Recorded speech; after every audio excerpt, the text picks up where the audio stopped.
My name is Harper Sloan. I'm 37 years old, and this morning my sister, the captain of a transatlantic flight, called me from the cockpit to ask a question that broke reality in half. Harper, is Nick home? He was sitting 5 feet away from me, reading the paper. But Riley swore she was watching him board her plane to Paris with another woman. The mug in my hand went still. Coffee cooling, heart burning. But what they didn't know was, I record everything. Before I continue, tell me, where are you watching from? Hit like if you've ever trusted someone who turned out to be a stranger in your own home. And subscribe if you believe every secret deserves the light. Because what happened next turned my marriage into a crime scene. I grew up in a small town outside Columbus, Ohio, where silence was the default language of my family. My father fixed clocks, grandfather clocks, wristwatches, pocket watches, and my mother taught Sunday school. Everything in our house ticked, clicked, or hummed in steady rhythm. I learned early that timing meant survival. At the dinner table, my mother always served my younger cousin first. He's still growing, she'd say, sliding the last piece of chicken onto his plate while mine stayed half empty. I smiled and said nothing, storing away the imbalance like data in a hidden file. I didn't know it back then, but that quiet tolerance would later become my most dangerous weapon. I was the invisible child who noticed everything: the tiny flinch when someone lied, the uneven breath between words, the tremor in a hand holding a glass. That's how I ended up in forensic accounting. Some kids chase dreams. I chased patterns. By college, I'd learned to read people the way my father read clockwork: tiny misalignments, gears grinding just out of sync. When others heard noise, I heard evidence. After graduation, my first real case came from a law firm that suspected a CFO of embezzling from a charity fund. Everyone liked the guy. Polished, generous, family man. His ledgers were immaculate. Too immaculate. The decimals lined up too perfectly. The numbers sang in harmony no human makes naturally. I dug deeper and found a shadow account in the Cayman Islands. $40 million hidden behind shell foundations. When the truth came out, I watched the firm's partners look at me like I'd broken a spell. That was the first time I realized data can both save and destroy lives. I met Nick Grant 2 years later at a fundraiser in Tribeca. He was the charming banker everyone flocked to, tall with the kind of confidence that filled space without trying. He spilled red wine on my dress halfway through dinner and offered to pay for the dry cleaning. I told him the stain wouldn't come out. He said some things were worth keeping anyway. Back then, I thought he meant love. Nick had the kind of mind that thrived on complexity. He could explain mergers the way poets explained heartbreak. I admired that. Maybe that's why I missed the first cracks: the perfectly planned business trips, the identical receipts under different client names, the sudden interest in offshore tax strategy. We married in late fall, in a small vineyard upstate. The vines were bare, the air sharp with wood smoke. I remember the sound of wind cutting through the tent during our vows and thinking how fragile voices sounded when layered against weather. My sister Riley, still in her pilot uniform, gave a toast. To Harper, who can find truth in numbers, and to Nick, who better keep his books clean. Everyone laughed. I should have listened to the undertone. The first years were golden, or at least gold-plated. We moved into a glass apartment on the Upper East Side, the kind of place where everything gleamed: granite counters, stainless appliances, no dust ever dared to settle. Nick said he loved how orderly I was. I thought it was a compliment. Now I know it was reconnaissance. I worked from home most days, buried in spreadsheets for clients who trusted me to follow the money where it led. Sometimes that trail ended in heartbreak: affairs funded through business accounts, secret properties bought under fake names. I told myself I'd never let that happen to me. I was too careful, too aware. But awareness dulls in routine. Over time, Nick's predictability became my comfort. Every morning, he read the Financial Times at the kitchen island, left for his squash game at 11, came home smelling faintly of cedar and espresso. He remembered anniversaries, asked about my cases, brought me tulips every third Thursday just because. Perfect. Too perfect. I didn't know it then, but every moment of harmony was calibration. He was learning my rhythms: when I worked, when I slept, when I wouldn't notice small withdrawals or duplicate transfers. My life had become another ledger to balance. One night, during an audit marathon, I nicked my wrist on a broken glass beaker in the office lab. The cut left a faint scar that still crosses my pulse. I remember pressing gauze to it and watching the red bloom like an ink stain. Nick came home hours later, kissed my bandaged hand, and said, "You're always bleeding for truth, Harper." He meant it as a joke. I laughed, unaware how literal it would become. By our 5th anniversary, the signs multiplied. A strange perfume on his shirts, hotel charges disguised as client meetings, his laptop closed whenever I entered the room. But the numbers told a different story, everything in our accounts balanced. That was what made it terrifying. I learned from my father that when a clock keeps perfect time too long, it's usually because someone's tampered with the mechanism. The same goes for marriage. That realization came back to me years later. Standing in our kitchen with my sister's voice crackling through the phone, "He's boarding my flight right now." I looked at Nick, 5 feet away, sipping coffee, the morning sun glinting off his wedding ring. Every habit, every movement flawless. It was the perfection that finally made it fall apart. The more I think about it, the more I realize my marriage was built like a financial model, efficient, elegant, and ultimately engineered for collapse. Nick used charm the way some people use leverage, strategically, never sentimentally. The cracks began with the smallest inconsistencies. He'd say he was heading to Boston for client meetings, yet I'd find toll receipts from Connecticut in his glove compartment. He once claimed to be at a late dinner near Wall Street, but his Uber record showed a drop-off in Soho. Every time I questioned him, his answers came too smoothly, like pre-written scripts. "Clients change plans last minute," he'd say, smiling that half-smile that used to make me feel safe. The worst part wasn't believing his lies, it was believing I'd notice if he ever told one. Our apartment was a showcase of symmetry: twin lamps, twin glasses, twin lives running in parallel lines that never truly met. On nights when I worked late, I'd look up from my spreadsheets and see him across the kitchen, absorbed in his phone, his reflection fractured in the window glass like a glitch in reality. I used to think that was the city's light playing tricks. Now I know the trick was him. My sister Riley always said Nick reminded her of the pilot she trained: steady voice, unreadable eyes, total control. She liked him at first, though. Everyone did. At Thanksgiving, he carved the turkey while joking with my uncles about inflation and stock tips. At Christmas, he sent my mother roses even though she couldn't remember his name half the time. That was the year her memory started slipping. He was patient with her in a way that felt noble. But later, I'd learn he'd visited her alone, asking questions about old insurance policies my father left behind. I can still picture that visit vividly. Mom in her recliner, TV murmuring in the background, Nick leaning forward with that attentive posture he used in negotiations. "Just want to make sure Harper's taken care of," he'd said, voice soft as honey. Mom, proud of her trust in him, told me about it later like it was something sweet. "He's so thoughtful, Harper. You picked well." It felt like praise back then. Later, it would sound like an autopsy. The first time I realized Nick was hiding something bigger than an affair was during a routine reconciliation of our joint credit card accounts. 2 identical charges, each for $9,999, appeared within minutes of each other, routed through separate institutions. I almost dismissed them as accounting anomalies until the pattern repeated a week later. Small enough to avoid alerts, precise enough to be intentional.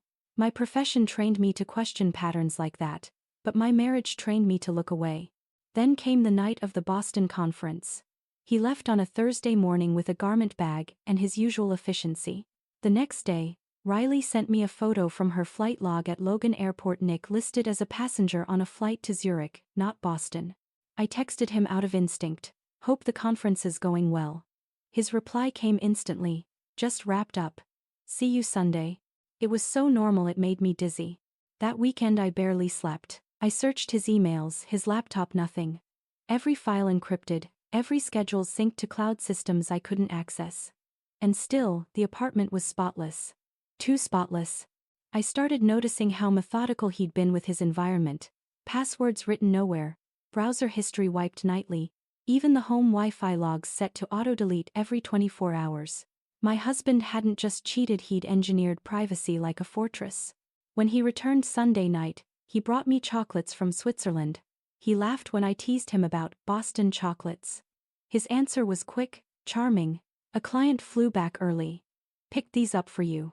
He kissed my forehead. The scent on his shirt wasn't cedar or espresso, it was something floral, expensive, and wrong. I remember lying awake that night, the streetlight cutting a pale stripe across the bed, listening to his breathing beside me. Steady, controlled, almost rehearsed. I kept thinking of that childhood dinner table, how my mother served my cousin first while saying, "He's still growing." How I swallowed that injustice without protest. And now, decades later, I was swallowing another lie, only this time it tasted like betrayal instead of chicken grease.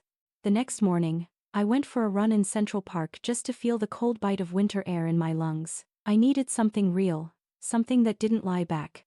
When I came home, Nick was in the kitchen making coffee, reading the paper, smiling at me like he'd never been gone. "Rough run?" he asked. "Just cold," I said, my voice perfectly level. Inside, I was already dissecting our life the way I dissected fraudulent statements line by line, looking for where the truth diverged. Over the following months, I built quiet habits of suspicion. I memorized his passwords through reflections on his glasses. I mirrored his financial statements, built duplicates of our accounts offline, installed motion sensors on my office drawer. Each precaution felt paranoid until one morning when my home printer suddenly spat out a blank page with faint text embedded in the paper fibers, as if a ghost tried to send a message. Under UV light, the words appeared, "Transfer complete." I didn't know what it meant yet, but my pulse did. It drummed against that old scar on my wrist, the same one Nick once kissed. The same one that now felt like a countdown. I poured myself a drink that night, sat in the dark of our living room, and watched the skyline flicker against the glass. Somewhere between the reflections, I realized what I'd been missing all along. My marriage wasn't collapsing, it had already been replaced. The morning my sister called from the cockpit, everything fell into focus. She said his name like a curse she didn't want to believe. "Harper, your husband's on my passenger list, first-class seat, next to a blonde in designer sunglasses. Boarding now." At first, I thought she was joking. I turned toward the kitchen, and there he was, Nick, sitting calmly, reading the Financial Times, sunlight flickering through the blinds onto his wedding band. His tie perfectly knotted, his coffee cup still steaming. "Did you hear me?" Riley asked again, the sound of jet engines roaring behind her. I couldn't speak. I just stared at him, the air around me thickening, bending, as if reality had split into two timelines and I was trapped in the wrong one. I hung up. My heartbeat was so loud I thought he'd hear it. "Everything okay?" he asked, not looking up from the paper. "Yeah," I lied. "Just my sister." He smiled, that polite banker's smile, steady, controlled. "Tell her I said hi." The normalcy of it almost broke me. That was the moment my training took over. The part of me that panicked was still human, but the part that observed, analyzed, documented was the forensic accountant. I turned emotional chaos into casework. The first thing I did was check our building's security feed. The night before, Nick had supposedly returned from a client dinner around 10:12 p.m. The footage confirmed it, or tried to. His figure entered the lobby, waved at the doorman, took the elevator, except, the shadow didn't match. I zoomed in. The light source hit from the wrong direction. The reflection in the marble floor was milliseconds off, like a poorly rendered CGI. I froze the frame and whispered, "Deepfake." I called Tessa Park, my college friend who now ran a private intel firm. She answered on the first ring, still half asleep. "Harper, it's 6 a.m. What's wrong? Can you verify a surveillance file for me?" She sighed. "Another client with trust issues?" "Something like that," I said, "but the client is me." That afternoon, she called back with her voice flat and professional. "It's synthetic," she said. "Generated footage layered on top of older video data. Whoever did this had access to the building's security system. That meant Nick or someone he'd paid had tampered with it." Over the next 48 hours, I did what I'd trained my whole career to do. I followed the money. I combed through joint accounts, payment schedules, transfers under $10,000. Every line told a story, and this one was written in near-perfect precision. Transfers of $9,999 to shell companies Lux Corp, Meridian Holdings, Apex NV, routing through Caribbean accounts before disappearing into a Swiss institution. Each amount small enough to stay invisible. When I called the bank, the representative politely refused to discuss corporate transactions. The accounts weren't even in our names anymore. That night, I cooked shrimp scampi for dinner, Nick's favorite. He poured the wine, smiling, charming as ever. "You're quiet tonight," he said. "Long day," I murmured. I watched him eat. Years ago, he told me he had a severe shellfish allergy. That's why I hadn't cooked shrimp in years. But he ate everything, cleaned the plate, and even asked for seconds. The fork slipped from my hand. "Something wrong?" he asked. I smiled, cold and perfect. "No. Nothing at all." Inside, my certainty hardened into steel. Whoever was sitting across from me wasn't my husband. I spent that night in my home office, lights off, laptop glowing like a secret confession. I traced network traffic, login credentials, device fingerprints. The more I searched, the clearer the pattern became. 2 devices logged into Nick's accounts simultaneously from 2 different continents. The imposter in my apartment was mirroring him. Or maybe he was the original, and the man boarding that plane was the copy. I didn't know yet. But I would. By the 3rd day, Tessa found the first digital thread leading to a freelance actor named Miles Keaton. His resume was a catalog of background gigs, commercials, corporate videos, reenactments for legal firms. When she sent me his headshot, my stomach dropped. He looked exactly like Nick, enough for confusion, but not perfection. The jawline was a little softer, the eyes more cautious. The kind of difference only someone intimate would catch. "Do you think he knows what he's part of?" I asked. Tessa hesitated. "Actors usually don't ask questions when they get paid up front, but you might want to find out before whoever's running this finishes the job." I looked out the window, then the skyline glowing cold and blue, and realized what she meant. The operation wasn't about love. It was about erasure. The next night, I found Miles. He was sitting in a rundown diner off Queens Boulevard, his hair flattened under a baseball cap, a script binder open beside a half-eaten sandwich. His hands shook when he saw me slide into the booth across from him. "I didn't do anything illegal," he blurted out before I said a word. "They told me it was for a social experiment, some behavioral project."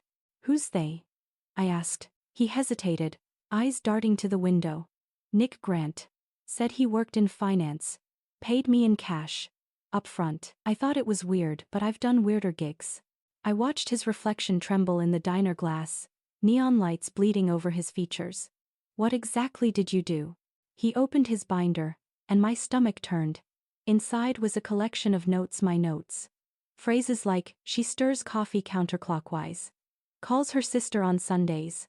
Keeps files in blue folders labeled by quarter. Every quirk of mine, logged like data points." "Did you write these?" I asked. He shook his head.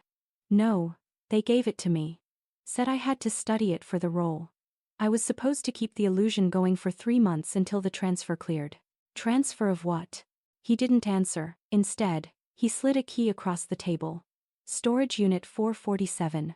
Everything's in there, contract, recordings, even the instructions." For a moment, I couldn't breathe. Every truth I'd built my life on had just crumbled into evidence bags. I stood up. "If I were you, Miles, I'd call a lawyer." He looked up at me, guilt crawling across his face. "He said you'd destroy him if you ever found out." He was right. I left the diner with that key burning in my hand like a brand. By dawn, Tessa and I had retrieved everything from the storage unit. Inside, a hard drive, fake passports, voice modulation software, and a handwritten note from Nick to Lena. "Once the merge completes, we disappear." That was the moment it all clicked. This wasn't a love affair. It was an extraction. He'd built a deep fake version of himself to stall me while the real Nick moved assets overseas. And the man I'd been living with wasn't a husband, he was a placeholder. I remember walking back into our apartment that morning, every detail feeling wrong. The air smelled different, sterile. The clock on the wall ticked 1 second too slow. He was at the kitchen counter, still in that same navy robe, smiling like nothing had changed. "Morning," he said. I forced a smile. "Morning." Inside, my mind was a war room, mapping evidence, cross-referencing times, preparing my strike. I wasn't just betrayed. I was being erased from my own financial and digital footprint. So I set my plan in motion. I went to see Dana Carver, a former prosecutor turned corporate attorney I'd once consulted for. I laid everything on the table: the shell transfers, the deepfakes, the impersonation. Her face didn't move for a long time. Finally, she said, "You know this crosses into federal jurisdiction, right?" I'm counting on it. Together, we built a firewall of legality. I activated my watchdog script, a lawful code I'd written years ago for asset protection. It flagged any suspicious international access attempt under my credentials and automatically froze joint accounts pending identity verification. 2 days later, the alerts started flashing. IPs from Zurich, from Paris, then the Caribbean. The network was alive, panicking, trying to move faster than I could stop it.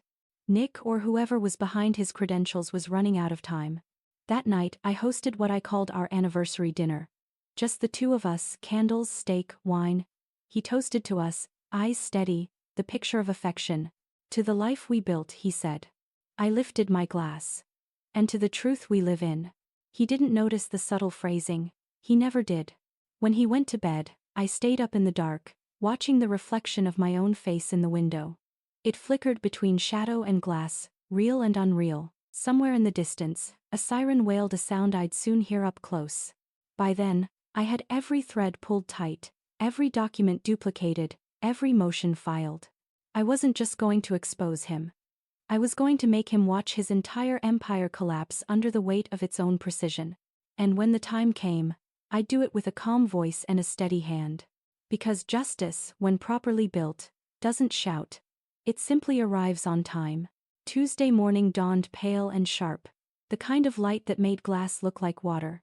I'd been awake since 4, replaying every step of the plan in my mind. By 7, the table was set: white linen, crystal flutes, the illusion of celebration. Happy anniversary, I told the man wearing my husband's face. Miles, though he was still pretending to be Nick, looked startled. It's not our anniversary, Harper. I smiled, pouring champagne into his glass. Then it's a pre-celebration. I invited some of your colleagues. You don't mind, do you? He hesitated, then forced a charming laugh. Of course not. The more, the merrier. That was the beauty of it. The invitation had already been sent, in Nick's name, to his partners and clients. Each one read the same line. Urgent portfolio review breakfast. Attendance mandatory. None of them could resist the lure of a potential deal or gossip. By 7:45 they began to arrive. Robert Stein from Stein Capital, Jennifer Wu from Phoenix Partners, David Marin from Meridian Financial, the holy trinity of Nick's professional world. They entered with polite confusion, exchanging looks that asked the same question. Why are we here? Miles Nick greeted them, trying to stay composed. His voice quivered slightly, the first tell. Coffee? Anyone? I asked, masking my pulse with practiced calm. The apartment smelled like citrus cleaner and expensive panic. Robert adjusted his cufflinks. Nick, you said this was urgent. Miles nodded quickly. Right, yes. We're, finalizing. He stopped mid-sentence. Because that's when the knock came. 3 sharp raps. Not tentative, official. I turned toward the door, every sound slowing. The rustle of suits, the clink of coffee cups, the faint hum of Manhattan below. Mr. Grant, a woman's voice called. Agent Nora Delgado, FBI Financial Crimes Division. We have a warrant. Miles froze. The color drained from his face as 6 agents entered the apartment, crisp and silent, like a tide of inevitability. The badge glinted under the morning light, cold proof that the game was over. Robert blinked, incredulous. FBI? Yes, Agent Delgado said, her voice clipped. We're here for Nicholas Grant. Miles stammered.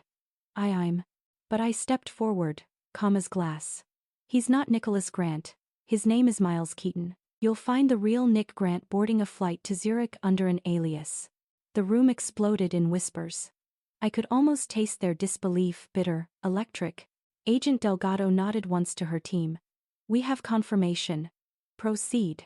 They cuffed Miles gently, like they already knew he'd cooperate. He looked at me, really looked, and for the first time, there was no performance in his eyes. Just regret. I didn't know. He whispered. I swear. I know, I said quietly. But you still played the part. One of the agents opened my laptop, where I'd queued everything: financial transfers, shell company trails, deepfake footage breakdowns, the contract from the storage unit. On screen, my life unfolded like evidence in a courtroom. Every detail Nick thought he'd buried was now timestamped, traceable, undeniable. Robert turned toward me, his disbelief softening into respect. You built this case yourself. I built it to survive, I said. As the agents escorted Miles out, Agent Delgado's radio crackled. Paris PD just confirmed. Nick Grant and Lena Hart are in custody at Charles de Gaulle. The words hit the room like a gavel. Final. Irreversible. I stood still, the chaos swirling around me, colleagues murmuring, phones buzzing, the scent of burnt coffee hanging in the air. Miles glanced back at me one last time, his expression almost grateful, then the door closed, and silence claimed the apartment. That's when I allowed myself to breathe. Just once, deep and steady. Outside, sirens wailed down Lexington Avenue, faint, distant, almost musical. And I smiled small, cold and real. The kind of smile that says, the truth just collected its debt. By the time the FBI vans disappeared into morning traffic, the apartment looked hollow like a stage after the play had ended. Empty glasses, half-eaten croissants, and the faint echo of people realizing they'd just witnessed the death of a reputation. I stood by the window, staring at the skyline. For years I'd believed control came from perfection, clean spreadsheets, reconciled accounts, perfect logic. But now I knew, control came from information. Whoever owned the truth owned the power. 3 hours later, Agent Delgado called. Funds are frozen, she said. 47 million locked across 3 jurisdictions. Your watchdog script worked flawlessly. That script, my revenge, wasn't some illegal hack. It was a line of code built from pure discipline and foresight, buried in our joint accounts like a seed waiting for sunlight. The moment Nick accessed anything from an international IP, it executed a self-freeze, logged his activity, and sent automatic alerts to the SEC and FBI. They thought I'd be collateral damage. I became the trigger. By sunset, the news broke. Investment banker Nicholas Grant arrested in Paris for international financial fraud. Lena Hart's tear-streaked mugshot followed. The footage looped for hours, Nick's hands cuffed, his perfect posture gone. Every network called it the Sloan operation. I didn't correct them. When I finally packed the last box from our apartment, I found the wedding photo he'd kept in his desk, both of us smiling, frozen mid-laughter. I slipped it into a drawer and shut it. Some memories deserved to stay archived. My new office was smaller, but the name on the door was mine alone. Sloan Forensic Consulting. Clients came to me now, women with questions, men with doubts, people chasing ghosts inside their own lives. Truth had become my business. And justice, my quiet revenge. Somewhere out there, deep-fake husbands and invisible thieves were already writing the next story. And I'd be waiting, patient, precise, ready to follow the money. If you've ever looked someone in the eye and realized they were a stranger, hit that like button. If you've ever been betrayed by family, subscribe. Because stories like this, betrayal, truth, and quiet revenge, they don't just happen in movies. They happen in kitchens, bedrooms, and boardrooms every single day. And trust me, this isn't the end of Harper Sloan's story. Some lies end in handcuffs. Others end in rebirth. Stay tuned. The next investigation has already begun.